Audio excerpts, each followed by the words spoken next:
বিনোদন জগতে, সঙ্গীত জগতে শোকের ছায়া নামে চিরবিদায় নিয়েছেন কিংবদন্তি শিল্পী আশা ভোসলে। তার শেষকৃত্যে বলিউডের বহু পরিচিত মুখ হাজির হলেও সবার চোখে সবচেয়ে বেশি লেগেছে কারা আসেননি সেই বিষয়টাই। শেষ শ্রদ্ধা জানাতে সেখানে ছিলেন আশা পারেখ থেকে শুরু করে মিস্টার পারফেকশনিস্ট আমির খান, এমনকি এনার্জিতে ভরপুর রণবীর সিং সহ আরো অনেকেই। কিন্তু অবাক করার মতো বিষয় দেখা মেলেনি বলিউড ভাইজান সালমান খান আর বাদশাহ শাহরুখ খানের, আর সেটাই মুহূর্তে নেট দুনিয়ায় আগুন ধরিয়ে দেয়। মুম্বাইয়ের শিবাজি পার্কে রাষ্ট্রীয় মর্যাদায় সম্পন্ন হয় এই বিদায় আয়োজন।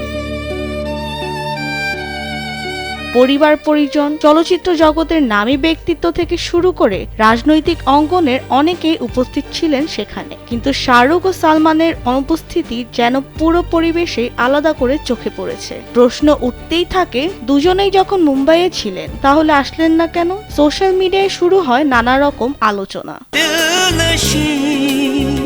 তবে ঘনিষ্ঠ সূত্র বলছে বিষয়টা নাকি একেবারেই অন্যরকম। ভিড় আর নিরাপত্তা নিয়ে উদ্বেগ থেকেই এই সিদ্ধান্ত। তাদের উপস্থিতিতে জনসমাগমে আরো বাড়তে পারত পরিস্থিতির নিয়ন্ত্রণের বাইরে যাওয়ার আশঙ্কাও ছিল। এই ভেবেই নাকি শেষমেশ না যাওয়ার সিদ্ধান্ত।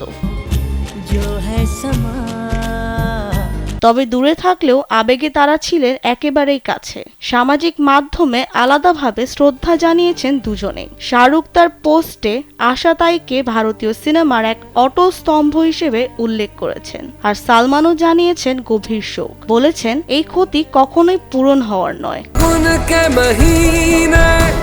বিনোদন ডেস্ক, কালবেলা।